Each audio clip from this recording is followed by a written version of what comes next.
estás? ¿Qué tal? ¿Cómo te encuentras? Bienvenido a este lugar, a esta mesa espiritual donde vamos a compartir esta palabra de Dios. Continuamos con nuestra serie, ¿verdad? De la vida, de los acontecimientos sorprendentes, ¿verdad? Extraordinarios de nuestro Señor Jesucristo en la última semana. Antes de iniciar, para que sea Dios pues tomando el control de todo lo que se va a hacer acá, acompáñame por favor. Gracias, bendito Dios, estamos aquí ya una vez más, Señor, listos y dispuestos para compartir esta poderosa palabra que tú nos has otorgado en esta mañana, Señor.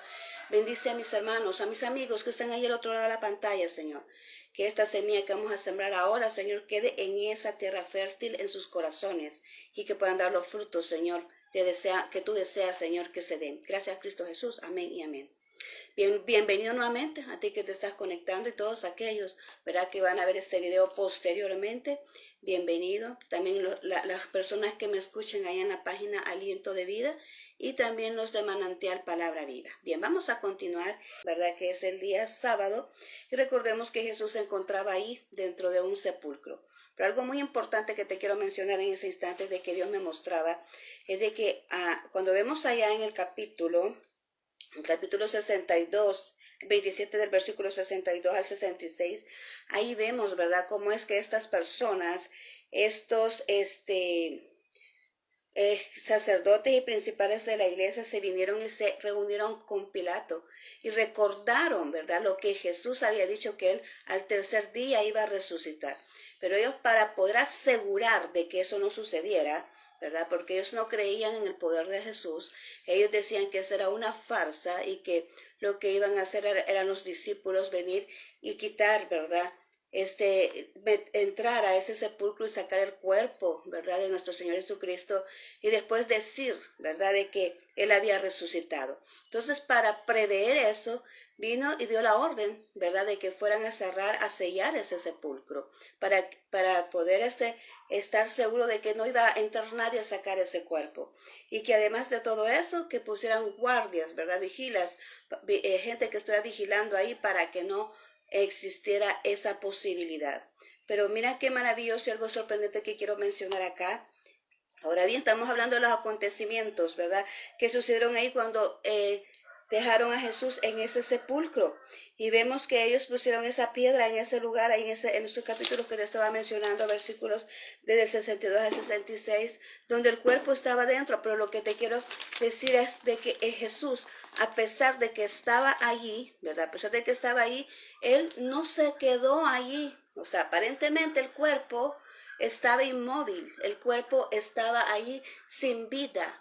Pero él no se quedó ahí, él estaba trabajando. Fíjate muy bien, él seguía trabajando. Él aparentemente ante las demás personas, ante todos los demás, ante el ojo humano, él había muerto. Él estaba ahí en su cuerpo inerte en ese sepulcro. Pero la verdad es de que él seguía moviéndose, él seguía haciendo algo. ¿Y sabes qué fue?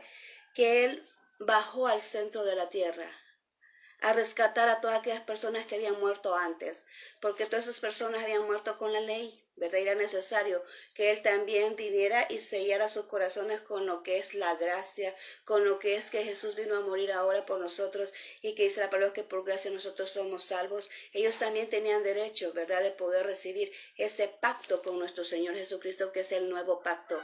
Antes era el pacto de la ley, ahora es el pacto de la gracia, con la cual pues entonces Jesucristo vino y derramó su sangre para hacernos a ti y a mí libres de todo pecado, y ahora pues nosotros somos nuevas criaturas en Cristo Jesús.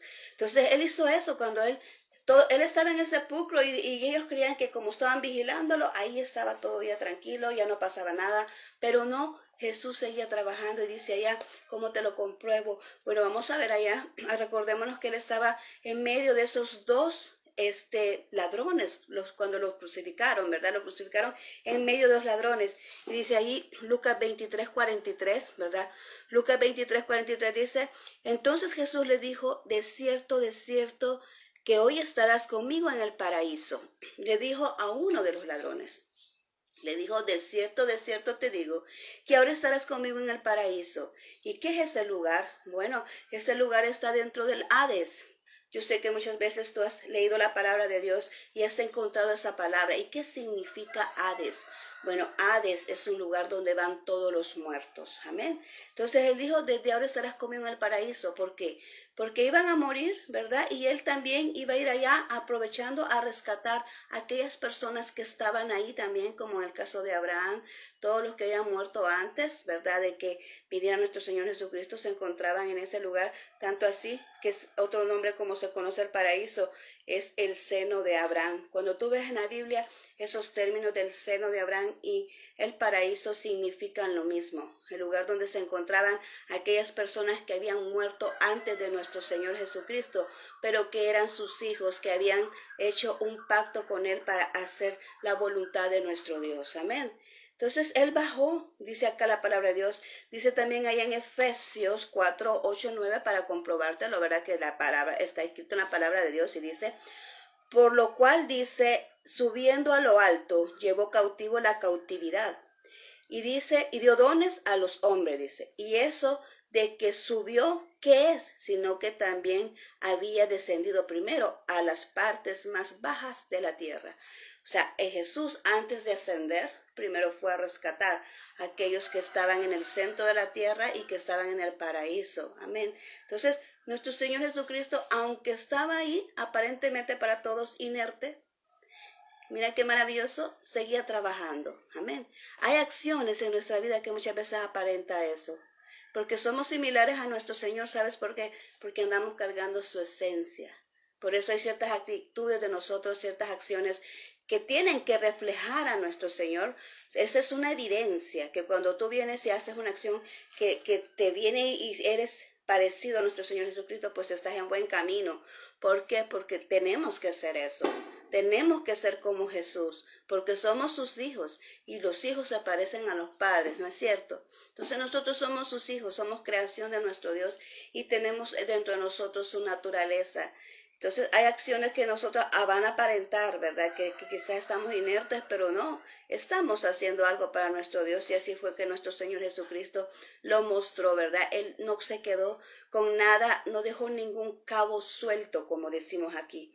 El Señor vino y se movió por todos los medios para venir a rescatar todo aquello que se había perdido, porque para eso vino Él, para salvar y rescatar todo aquello que se había perdido.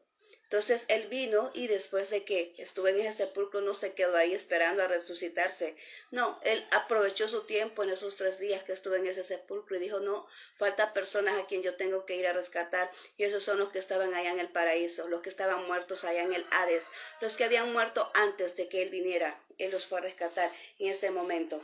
Ahora bien, y ellos estaban bien seguros, ¿verdad?, de que Jesús no se iba a mover de ahí. Pero es que lo que pasa es que Él lo hizo en el mundo espiritual y ahí pues la gente con la humanidad no lo podemos entender ni lo podemos ver.